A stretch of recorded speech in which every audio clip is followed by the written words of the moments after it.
Ini ada Adabul Muta'alim, kebetulan saya kaji itu an-Naur Robek, karena itu cara saya memarahi Mahatali di sini nanti. Marahi itu bagus lah. Karena kadang-kadang ilmu harus disampaikan dengan marah, tapi tidak emosi. Sayyid Zabidi ketika memaknai sholawat itu luar biasa. Sampean bisa ngecek di Fadhailus Sholawat ala Rasulillah sallallahu alaihi wasallam. Itu kalau ngendikan itu wah luar biasa. Nabi itu jadi nabi setelah Isa bin Maryam yang dituhankan. Kita tahu Isa itu solehnya masya Allah, nggak punya istri, nggak punya anak, nggak punya harta, nggak punya apa-apa. Dan kalau dipisahi orang ya tidak balas, ditabok kanan dikasih kiri, pokoknya terlalu sempurna sampai dianggap anak Tuhan. Nabi itu jadi nabi itu setelah Nabi Isa. Nabi yang begitu dimuliakan sampai dianggap sebagai anak. Sehingga Nabi itu ada traumanya. Saking traumanya Nabi itu kalau dahar itu di depan umum dan duduknya agak kurang priayi. Sehingga kalau ada orang lewat yang belum iman bilang, hadar rajul alladzi yas'umu annahu nabiyyun ya'kulu kama ya'kulul abdu, ini tahu orang yang mengira dirinya nabi tapi kalau makan tidak priayi. Seperti makan gaya makannya budak. Tapi Nabi dengan rileks ngendikan wa ayu abdin a'badu minhu, siapa budak yang lebih baik ketimbang keperbudakan saya. Muridan bidzalika abdullah. Beliau merasa itu sebagai hamba Allah. Tapi apa yang terjadi? Itu perlawanan Nabi terhadap status bahwa seorang Nabi itu Tuhan. Nabi melawan terus menerus. Sehingga ulamanya juga ikut mengatakan gitu. Di antara ciri khas Nabi apa? Al-a'rad al-basyariyah. Beliau harus punya sisi sebagai manusia. Karena itu bentuk perlawanan terhadap penuhanan Nabi. Yaitu zaman Nabi siapa? Isa. Akhirnya Nabi itu daharnya ya ibadah. Tidurnya ya ibadah. Nikahnya ya ibadah. Justru barokahnya Nabi nikah. Huwa basarun, buktinya yangkih, beliau menikah. Beliau juga basar, buktinya punya anak. Jadi semua yang terjadi pada Nabi itu bentuknya semuanya tauhid. Nafyul uluhiyah anil basar dan isbatul uluhiyah hanya kepada Allah Subhanahu. Harusnya Mahatali itu punya kualitas seperti itu. Sehingga wong ajmain enggak ditakriri, ini saya curiga. Piye ya kalimat sepenting itu enggak ada penjelasannya. Enggak ada tahqiqnya. Ini yang keliru semoga gurunya. Enggak perlu pengasuh, enggak berani ya. Nah, sehingga kata Sayyid Zabidi, hadhil ummah masunatun wa mar'iyatun, dari kesalahan. Umat ini pasti terjaga, enggak mungkin salah kayak umatnya Nabi Isa. Bi barokati sholat ala Rasulillah sallallahu alaihi wasallam.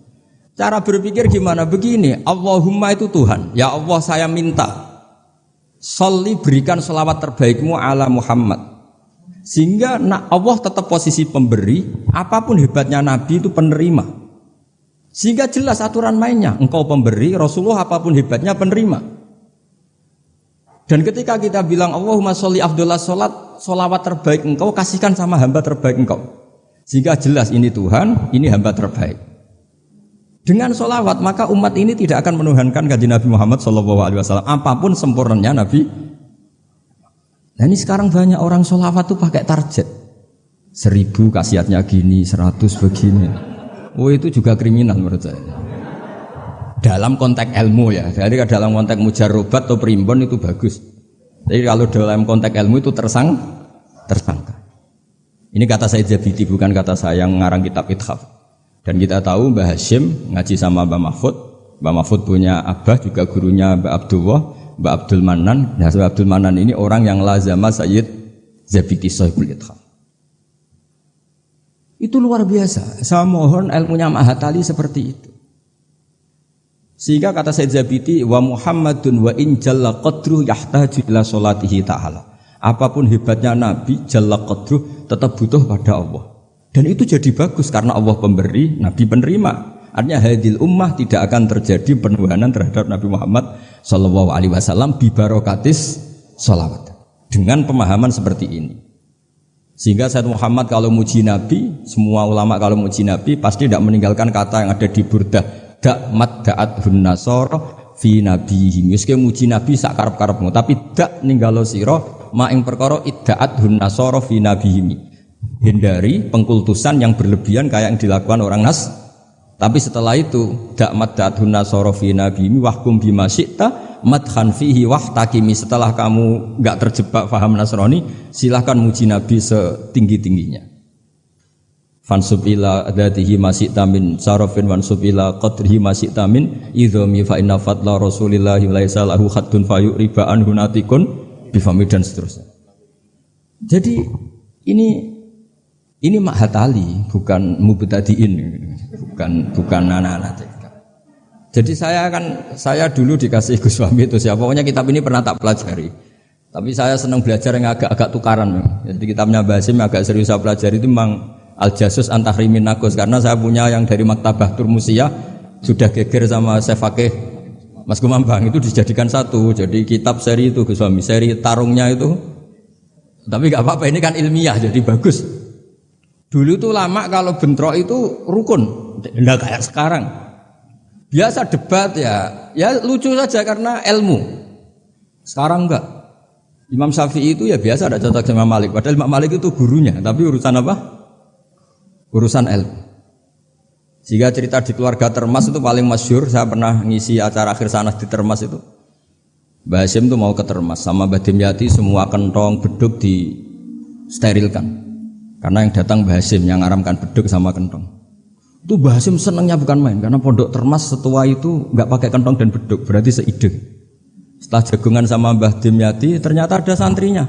Sampun Mbah beduk mun kula delikno sedanten. Hasyim itu kagetnya. Oh ternyata akal-akalan itu. Saking lugunya santri pas masih jagoan sama Mbah Hasyim. Sampun kalau delik sedanten Mbah kentong kalian beduk pun aman. Tapi Mbah Hasyim sudah di situ. Saking lugune, saking gobloke terserah lah. Dan itu dulu enggak masalah. Dulu enggak masalah. Karena penghormatan pada ilmu. Abu Hanifah itu tidak pernah kunut. Imam Syafi'i ketika sholat di masjid Abu Hanifah tidak kunut. Ikroman di hadzal madhab. Saya memuliakan madhabnya Abu Hanifah. Jadi saya mohon kualitas ilmu itu dijaga, terutama yang semacam maklumat. Kayak tadi Mbah Hasyim bilang wa ashabihi at-thayyibin ajmain. Kata ajmain itu penghormatan. Kata at-thahirin juga penghormatan. Ciri khas ahli sunnah adalah berpendapat kullu ashabi Rasulillah udulun. Semua sahabatnya Nabi itu adil. Entah Bani Umayyah sekalipun itu adil. Sehingga Imam Bukhari meriwayatkan kadang ya dari Abi Sufyan, dari Muawiyah. Dan itu Mbah Hasyim terang-terangan nyifati ashabihi at-thahirin. Ya. Jadi ini maklumat. Lagi-lagi gak ditahkiki ini. Ya, jadi ini karakter sih. Ya sudah tahu ini kemana. Pokoknya saya ngomong saja biar punya kegiatan. Loh, karena ini majelis ilmu sehingga saya agak kasar lah, karena ini majelis ilmu. Jadi orang itu harus, makanya dibak berjanji itu punya kualitas luar biasa itu juga karena maklumatnya. Misalnya ada orang yang memahami mbah-mbahnya Nabi itu begini, dijawab oleh dibak berjanji oleh Simtuduror bahwa mbah-mbahnya Nabi luar biasa. Wa kaifala wa sayyidul akramu sallallahu alaihi wasallam wasitatuhul muntaqa. Nabi itu orang suci, enggak mungkin berpindah-pindah ke rahim yang najis. Nanti Nabi ikut mutanajis. Jadi walam yazalillahu subhanahu wa ta'ala yang kulunin wa aslabi tahirati ila arhamis tahirati sakit hatta akhrajani Allah min baini abawaya wa huma lam yaltaqiya ala sifahin qad hafidhal ilahu karamatan li Muhammadin abahul amjada sonal ismihi tarakus sifaha falam yusib. Itu maklumat. Saratun saranurun nubuwati fi asari hurarihimul bahya wa badara badruhu fi jabini jaddihi Abdul Muttalibi wa ibnihi. Semua itu maklumat. Nah, sebuah karangan kayak Mbah Hasyim itu harus semuanya maklumat. Jadi ketika beliau Mbah Hasyim menghentikan adabul alim, orang alim itu banyak, tapi harus punya adab. Jadi orang dulu itu kalau ngendikan kualitasnya itu luar biasa. Ya hanya sederhana sebenarnya bilang ajmain, tapi kualitasnya luar biasa. Atau bilang Allahumma sholli ala Muhammad, kualitasnya luar biasa. Allahumma itu pemberi, Muhammad penerima, sehingga enggak akan terjadi menuhankan Muhammad. Terus sama ulama diteruskan dengan menambahi sifat al-a'rad al-basari. Jadi dugaan saya dan saya berkeyakinan Nabi Muhammad ketika dahar di depan umum dengan Nabi Isa yang sedang sholat itu afdol Nabi Muhammad sedang dahar. Karena dengan dahar itu ada nafsu rububiyah. Beliau memaklumatkan diri bahwa saya tidak Tuhan. Nah, ini di sini kenapa Allah muji Nabi Muhammad kadang dengan pujian yang sederhana. Wa ma arsalna qablaka minal mursalina illa innahum la ya'kuluna at-ta'ama wa yamshuna fil aswaq. Karena akluhum at-ta'am adalah maklumat bahwa beliau-beliau tidak Tuhan. Karena sampean sing mangan kan mergo lesu. Gak jelas untuk apa, atau mumpung gratis. Gak ada ibadahnya sama sekali gitu. Gak ada ibadahnya sama sekali. Tapi kalau seorang nabi dahar di depan umum itu maklumat. Makanya mal masih ibnu Maryam illa rasul qad khalas min qablihir rusul wa ummuhu siddiqah kana yakulani tu'am. Loh, orang sebesar nabi loh hanya diberi status ini doyan makan. Itu kalau ada orang alim, misalnya ada orang alim alama, Dr. Musta'in itu suka makan, itu kan tidak madeh. Tapi kalau seorang nabi itu madeh karena dengan makan itu sama dengan nafyur rububiyah. Jika Nabi Isa disifati Allah kana yakulanit. Nah ini cerita-cerita jaga kualitas apa? Ilmu. Matali. Jadi ya sudah seperti saya di sini, jauh-jauh dari Rembang ke sini ini jaga kualitas adab. Wong diutus cucunya Mbah Hasyim. Tapi tidak tahu kalau keseringan yang nyuruh yang agak dolim enggak ada. Tapi saya sudah benar jaga apa? Adab. Ini ada bulik saya karena sama-sama cucu dari Bani Abdul Aziz. Tapi ini cerita ya, jadi ilmu itu harus dijaga kualitasnya. Sama seperti ulama dulu bilang begini, tafsir Jalalain misalnya. Tafsir Jalalain itu kalau ngarang sederhana, tapi kualitasnya Masya Allah. Wa yuqaddaru qabla qawlihi ta'ala iyyaka na'budu qulu. Hanya gitu dok, tapi itu kualitasnya luar biasa. Sekarang anak-anak Mahatali ini enggak ngetes gurunya, anak-anak saja, biar kalau salah pantas. Kalau guru kan enggak pantas, apalagi pengasuh, ini anak-anak saja. Iya anak budu itu dawuhnya Allah pada dawuh Kanjeng Nabi. Ndak anak-anak aja disuruh jawab murid jenengan. Iya anak budu itu dawuhnya Allah pada dawuh Kanjeng Nabi. Itu kalau Quran itu dawuhnya siapa? Kalau itu dawuh Allah, Nabi Allah ngendikan itu kepada Nabi problem enggak? Kepadamu kami menyembah. Problem enggak? Problem. Untuk menghilangkan problem itu sebetulnya sebelum iyaka itu ada kata kulu atau kul. Muhammad, kamu harus mengatakan iyaka na'budu. Bukan Allah langsung ngendikan kepada Nabi iyaka na'. Kalau begitu maknanya berarti aku nyembah kue. Fatal enggak? Fatal. Jadi kelihatannya hanya sederhana wa yuqaddaru qabla qaulihi ta'ala iyyaka na'budu qulu. Karena hanya dengan cara itu makna menjadi sah. Yaitu Nabi dilatih Allah Muhammad katakan iyyaka na'budu. Akhirnya Nabi menirukan iyyaka na'. Memang iyyaka na'budu dawuh Allah, tapi yang dilatihkan untuk Kanjeng Nabi. Jelas nih. Nah itu cara jaga kualitas apa? Jadi hal-hal yang kecil itu. Begitu juga koma atau fasal.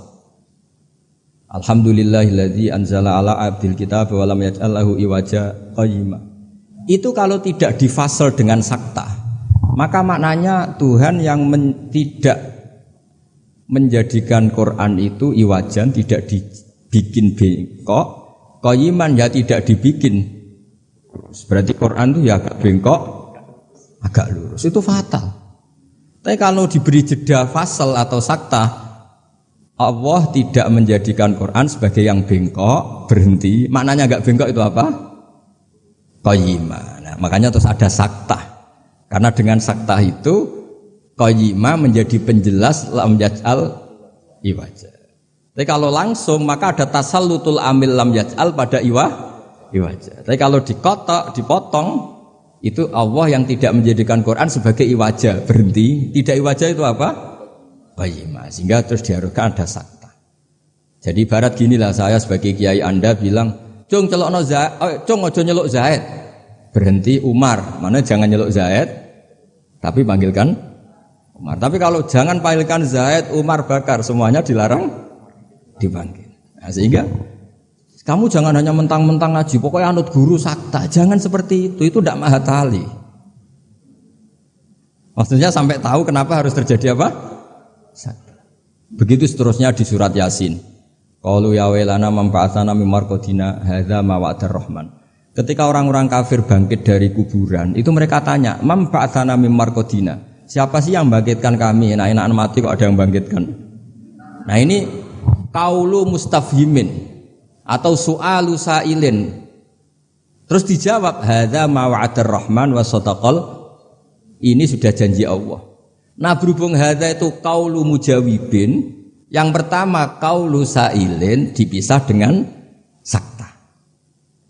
Jadi sakta itu tidak main-main, memang satu keharusan. Kalau dibaca langsung ya, "Man ba'atsana mim marqadina hadza," berarti siapa yang bangkitkan kami, yang bangkitkan Allah, ngomong-ngomong dewe, dijawab-jawab dewe. Ya iku gak mahatali. Jadi kualitas ilmu itu dijaga sampai sedemikian rupa. Nah makanya saya baca An-Naur Robe itu luar biasa ketika Mbah Hashim memberi warning, ilmu itu dijaga kualitasnya, per item, per huruf. Karena kualitasnya ilmu ya di situ itu. Ya saya ulang lagi, kualitasnya ilmu di situ. Sama-sama mengatakan ajmain. Tapi kalau mengatakan orang sekali Sayyid Muhammad, sekali Mbah Hashim, sekali Mbah Mun, Mbah Karim, Mbah Maksum Ali itu maklumat. Iki locong ahli sunnah. Ciri khasnya apa? Ikramu jami'is sahabat. Ketika Mbah Hashim menyebut wa ala alihi at-thayyibin, beliau jelas di konon ahli sunnah wal jamaah wa nukrimu ahlal. Jadi ya bikin muqaddimah sekaligus maklum. Nah ini yang mungkin orang terus nganggap itu monoton. Ini yang kita sayangkan. Sebenarnya kalimat-kalimat itu kalimat maklumat atau kalimat jati diri. Dan seterusnya. Ini yang terakhir. Ini kan alhamdulillah ada pelaturan di atas jam 9 nggak boleh. Jadi ini melanggarnya jangan lama-lama nanti. Bebas melanggar. Saya mohon sekali kualitas ilmu itu dijaga. Nah, terus tentang penulisan Gus Isom, saya alhamdulillah pernah ketemu beliau ketika saya dulu makili Pondok Anwar di Pondok Lirboyo. Pas itu Gus Isom sudah senior di Lirboyo. Jadi saya pernah ketemu Gus Isom Hadik di Lirboyo. Jadi tahu betul lah saya beliau orang alim dan ceria dan sangat suka mendokumen, termasuk dokumen itu pernah naskah itu ditemukan di Rembang karena dulu teman-temannya Mbah Hashim itu banyak yang di Rembang. Mungkin Gus Hakim suatu saat juga harus melihat naskah beliau yang ada di buyut saya punya buyut kandung namanya Kiai Fauzan, itu dulu teman dekatnya Mbah Hashim, itu ada tulisan-tulisan tangannya siapa? Mbah Hashim. Jadi buyut saya di Lasem itu namanya Mbah Idrus itu bin Umar, ini yang Umar bin Arabi sama dengan nasabnya Ki Hamid Pasuruan. Mbak Umar ini punya istri namanya Maimunah. Ini binti Abdul Aziz. Karena Mbak Maimunah itu saudaranya Babe Dowi. Nah, buyut saya kandung itu Mbah Maimunah itu punya anak namanya Idrus, itu punya istri namanya Sofia. Nah, Sofia ini yang orang Kudus. Sofia punya adik Badi'ah yang melahirkan Mbah Sahal itu. Nah ini beliau-beliau terus punya adik, diantaranya Ifadilah, yang diantara cucunya ada Pak Said Agil. Tapi singkat cerita di situ itu Gus Hakim itu ada tulisan tangannya Mbah Hashim ketika memberi ijazah baca Sahih Muslim, Sahih Bukhari dan tulisannya Mbah Hashim. Sehingga kalau mungkin tim bisa ke sana itu di Sarah Muslim, Sarahnya Muslim Imam Nawawi itu ada tulisan tangannya Mbah Hashim. Itu tanda tangannya begini, kata bahu bibananihi muhauqilan wa musabbihan. Mem gini Hashim Asy'ari. Jadi beliau kalau nanda tangan itu diberi tambah saya menulis ini bersamaan dengan membaca tahlil dan tasbih muhauqilan wa musabbihan. Saking religiusnya Mbah Hashim. Jadi beliau kalau di kitab saya itu milik buyut-buyut itu. Sehingga saya alhamdulillah sekarang sambung sama Gus Hakim, sambung sama Gus-gus di sini. Saya senang sekali. Kalau ngeritik itu tidak ngeritik, tadi yang ngomong saja supaya.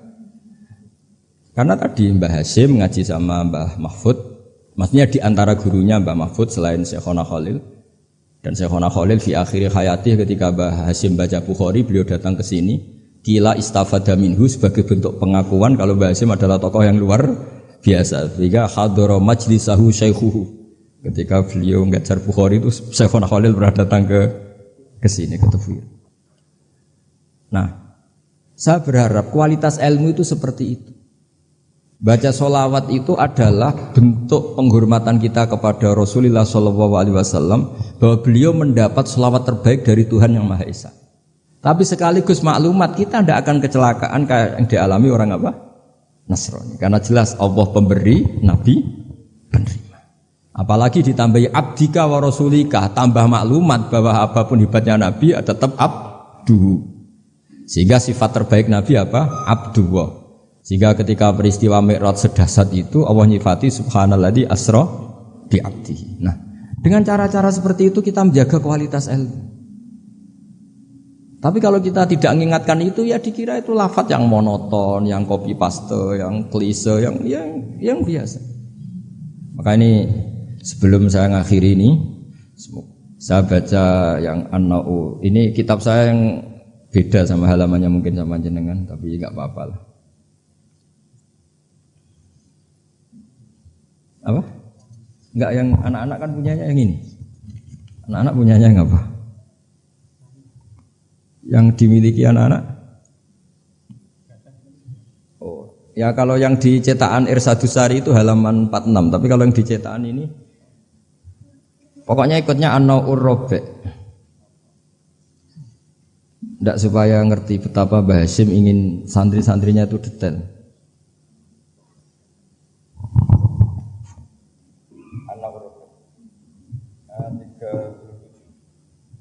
Tapi yang saya baca yang 37 mulai warrofi ayyusofika mayafroh. Ya anak-anak kalau yang punyanya pakai yang kecil itu halaman 37 An-Na'ur Rabi' dan di warrobi'. Ya An-Na'ur Rabi' dan di yang warrobi'. Ayyusofika mayakrohu qabla khifdihi tashihan jayidan. Imma ala syekhi aw ala ghirihi mimman yutkinuhu wa yahfaduhu. Ba'da dzalik khifdhan muhkaman. Summa yukarriruhu ba'da khifdhihi tikrara muwadhifin. Terus sak teruse waqad taqaddama annal ilma la yu'khadhu minal kutub fa innahu min adharril mafasid. Jadi kalau orang hanya ngaji enggak pernah ditasihkan guru, kata Mbah Hasyim itu min adharril mafasid. Karena itu masyhur di kalangan kiai itu. Makanya di kalangan kiai itu masyhur gara-gara titik wong mati itu. Ada santri enggak pernah mengkonfirmasi baca Hayatun Sauda Dawaun Mingkul Lida. Kitabnya dia itu titiknya 2. Jadi ular yang hitam itu obat dari segala penyakit. Nyalirah ular hitam dan itu kobra. Taqabbalallahu minna minkum, akhirnya mati. Nah, padahal sebetulnya itu teksnya Habbatun Sauda. Tapi kitabnya dia kelebihan titik dibaca Hayatun Sauda. Harusnya kan Habbatun Sauda. Makanya sama dengan Sa'duna fid dunya yang lagu kesangane Mbah Mun itu isfa'u lil mukhtar sebetulnya itu karena isfa'u nyafaati sira kabeh lil mukhtar mari wong sing bingung bila nuqtah. Nah, tapi nanti kalau setelah muji Sayyidah Fatimah wa abihal mukhtar bil kha karena maksudnya Kanjeng Nabi. Nah, hal gitu itu harus ditasih, jangan dengernya yang paling populer mukhtar terus semuanya. Masa berarti isfa'u nyafaati sira kabeh lil mukhtar mare Kanjeng Nabi sing dipilih. Sing butuh syafaat iku kowe ra Kanjeng Nabi, bocah kok sembrono. Nah, hal-hal gitu itu ini pesannya Mbah Hasyim.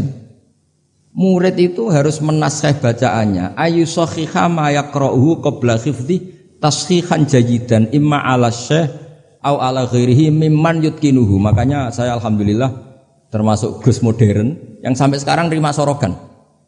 Mulai diantaranya setujunya orang alim-alim top. Ya enak mumpung nompo sorokan iso ngamuk lah. Karena saya dulu ya barokahnya pernah sorokan sama kiai-kiai saya di sarang. Utamanya sama Mbah Mun dulu. Mbah Mun kalau ngecek muridnya gini. Apa? Pak Rozikin siapa? Roziki apa Rozikin? Kalau Rozikin ya salah. Satu orang kok jamaah ini. Tapi ya gak apa-apa jeneng gak pakai. Gak pakai. Gak jelas. Nah ini kan ngaji ilmu, jadi ya yang salah disalahkan. Tapi bukan berarti salah betul ya, enggak, ya ada salahnya. Dulu itu Mbah Mun itu kalau ngetes muridnya itu sebelum seminggu disuruh bikin teks khutbah. Lama-lama sebelum 1 hari, lama-lama sebelum 1 jam. Kalau 1 jam kok putrane sudah bisa bikin, berarti pinternya bahasa Arab sudah malakah.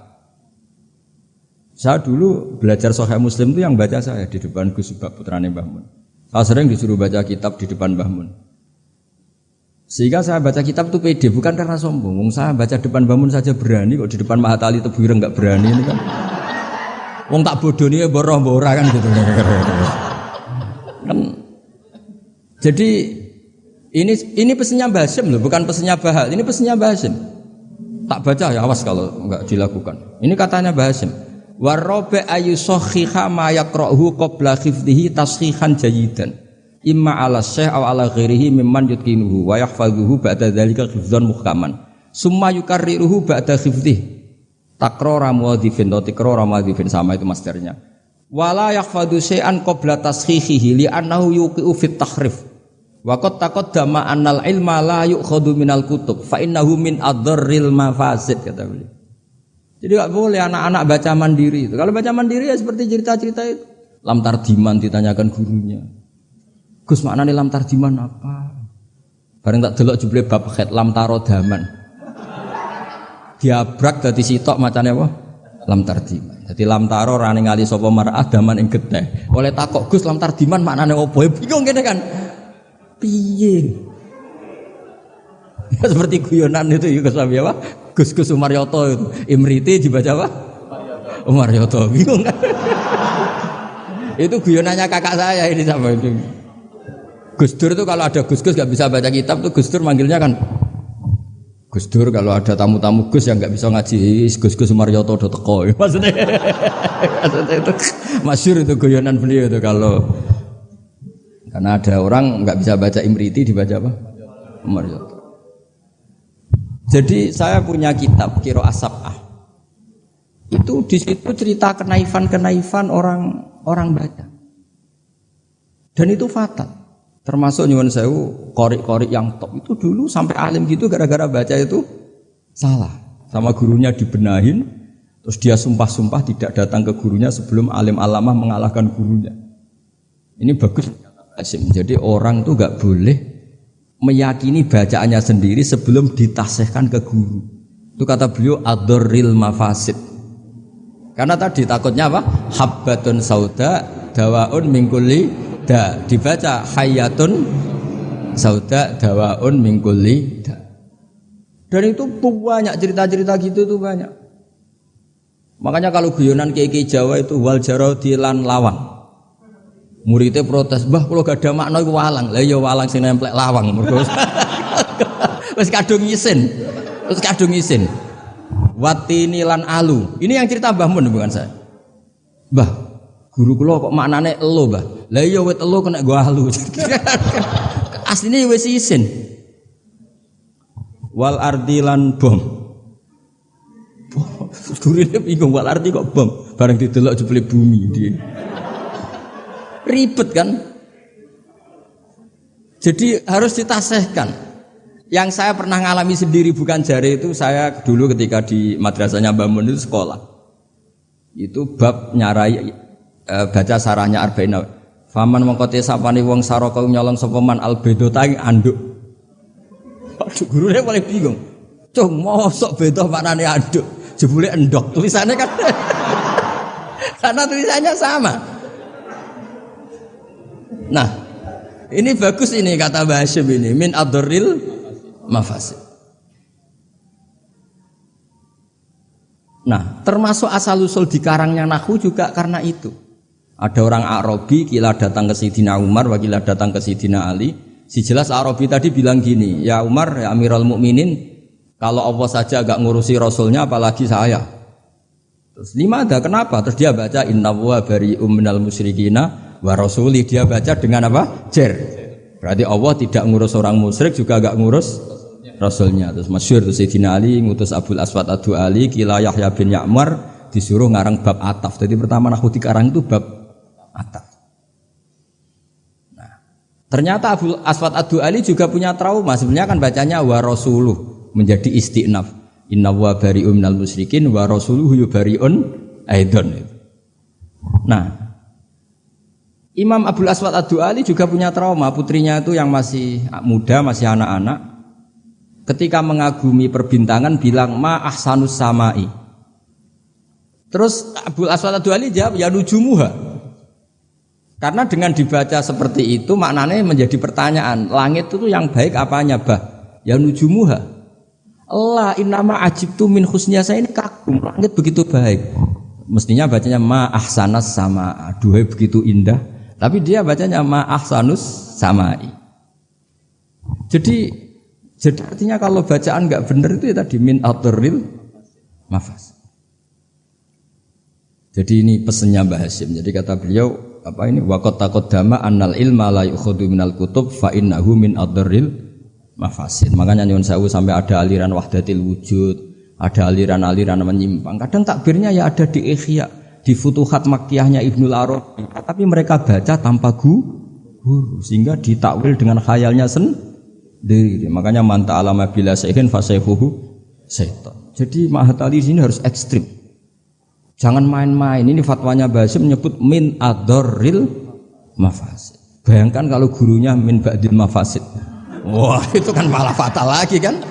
Minal fasid akhoda minal fasid wa akhoda minal fasid. Nah, dikira induannya juga pas. Makanya kembali tadi statusnya Mbah itu terserah anak cucunya. Terus saya pernah Gus Hakim itu pernah saya di Palestina apa Israel lah terserah istilahnya. Ke makamnya Nabi Dawud itu nangis karena mereka bilang King David dan dikemuli bendera Israel. Ya coba misalnya ndak ada Quran, kita ndak punya Quran, pasti bilang Nabi Dawud itu Yahudi dengan atribut seperti itu. Ya dengan atribut seperti itu. Makanya Nabi Ibrahim itu luar biasa karena bejo di cucu Nabi Muhammad SAW yang dapat Quran yang membebaskan Ibrahim dari tujuan Yahudiyah maupun Nasraniyah. Terus diumumkan maka anak Ibrahim Yahudiyah wala Nasraniyah. Loh kenapa sampai ada ayat itu? Karena Nabi Ibrahim itu dikelola mereka. Berarti disetatuskan oleh mereka dan mereka itu Yahudi. Artinya nasib anak cucu, nasibnya mbah sudah meninggal terserah anak cucunya. Misalnya nyuwun sewu loh. Mbah saya itu misalnya orang alim. Wong alim biasanya kan rodok keramat. Biasanya terus tanah ya. Memang buyut saya tanah ya. Mbah Hasyim juga tanahnya banyak. Mbah Wahab juga tanahnya banyak. Terus anak putune ora iso ngaji, orang nganggep iku barokatul ilmi, dhisik mbahku iku kedonyan. Mulane warisane akeh. Ya ribet loh. Ribet gak kira-kira? Ya dia ndak punya ilmu, mau apa coba? Mbahku dhisik kedonyan kerja keras, buktine warisane akeh yo ana sapi ana pitik, berarti mbahku penggemar pitik. Ribet. Tapi nak ngaji, mbahku seneng pitik, mergo suarane pitik ku tasbih. Mbahku seneng sapi, sapi ku an'am. Wiling-wiling nek mati Allah. Lho Mbah Mun nganti sepuh itu masih punya wedhus sing rumah tuh kanca kula, nganti sepuh wedhuse kathah. Mergo mamin nabiyyin illa waqatra al-ghanam, ndak ada nabi kecuali. Nah, artinya apa? Nak misalnya anak puture ngalim, kan mesti ditampil ngono. Sebelah abah aku seneng wedhus. Jadi gara-gara ralim ini kan mesti macane nganggo ilmune. Wah, Mbah Hasyim mau pinggir pabrik gula. Jadi cara berpikir ekonomis. Golek daerah ya ribet. Lah kok Mbah Hasyim mondok Mekah jare, Mbah Hasyim seneng plesir. Buktine taune Mekah. Ribet. Mbah Agep kerja ning Bin Laden. Wah ribet. Jadi mbah iku nasibe gantung. Nah, ini melani Gus Isom luar biasa. Beliau ya tadi seperti kata tadi nulis terus diurip-urip meneh. Hidung ya jelas ya. Wong ini ngamuk sinten ya ora jelas, pokoke ngomong ngono ae sus. Kowe salah paham karepmu ora karepmu, pokoke niki ikhlas wonten mawon pokoke. Mboten maksud kula niki kula dari Gus Hakim dikek hak ngamuk, dadi ya sudahlah. Ngamuk itu butuh majelis. Jadi ya memang seperti itu. Coba nyuwun sewu beberapa orang top. Itu kan yaminna. Orang tahu semua lah Sarah itu istrinya Nabi Ibrahim. Iku sak dhuwure bunyai zaujatun Nabi. Tapi sing wani nganggo jeneng Sarah iku rata-rata wong non muslim. Akhirnya seakan-akan Sarah itu figur yang non. Wes sekali-kali neng-neng anake jeneng Sarah. Ben bunyai Sarah. Sing mulang kitab Sarah. Ikuti kata bunyai. Dan ya lu yo Nabi. Gara-gara yang pakai mereka seakan-akan ya kubu. Mereka boleh sekali-kali Gus-Gus jenenge Daniel, Yusua, Yesa. Jadi status itu karek anak putu. Jadi ini Ini cerita makanya kama tasyarrafa atau kama takarrama bi Muhammadin Adnan. Jadi Sayyid Adnan itu mulya gara-gara dia putu sing jenenge Kanjeng Muhammad sallallahu alaihi wasallam. Sehingga orang nyari-nyari Muhammad kok iso top ngono iku anake sapa sih, bae sapa sih, buyute sapa. Sama, orang kayak Mbah Hashim itu dicari-cari, Mbah Hashim itu turunan mana sih kok sampai stop itu. Akhirnya diketahui Hashim bin Asy'ari bin Waqid terus bin Anusarwan bin Syabat sampai Mbah Sambu dan sebagainya. Itu versi catatan yang di dokumen Nasem. Jadi kalau versi di dokumen Nasem itu kalau nggak salah itu Mbah Hashim bin Asy'ari ya, bin Waqid bin Anusarwan bin Abdul Azim bin Mbah Sambu kalau di dokumen. Tapi saya tidak tahu dokumen yang di sini. Atau sama-sama tidak tahu ya tidak tahu saya pokoknya malah ini kan ribet kan ini kan. Tapi ini cerita. Jadi makanya ketika saya diminta saya supaya hafal Quran itu bapak saya itu kalau ngendikan itu sederhana. Hak, kowe iku nak iso ya hafal Quran, aku babahmu hafal Quran. Akhirnya hafal Quran, anakmu luwih di alasan gak hafal Quran. Jadi misalnya saya cucu Mbah Hasyim kok gak ngalim, anak pirang ngalim mesti nak bapak ya ora alim. Gampang. Jadi terus bikin generasi. Misalnya saya ada hafal Quran kan anakku gampang, hafal Quran niru bapak, keren. Jadi walhasil nasibnya Mbah ini karya anak. Makanya masyhur banyak ulama yang enggak dikholi bahkan mengharamkan khol karena anak cucunya enggak yang berpendapat disyariatkannya apa? Khol. Itu. Jadi menurut saya peristiwa Nabi Ibrahim itu peringatan ke kita maka anak Ibrahimu Yahudiyah. Masa seorang nabi kok terlintas itu Yahudi kan enggak mungkin. Tapi masalahnya ada namanya Yakub itu nama lainnya Israel. Sebenarnya Nabi Yakub juga ada Israel dengan makna Zionis ya enggak. Tapi tahu-tahu ada sebuah sistem yang seakan-akan seperti itu. Akhirnya Allah membuat tabri'ah maklumat bahwa Ibrahim disebegitukan itu enggak benar. Karena tadi sejarah orang yang meninggal terserah yang hidup. Ya, ngoten mawon. Assalamualaikum.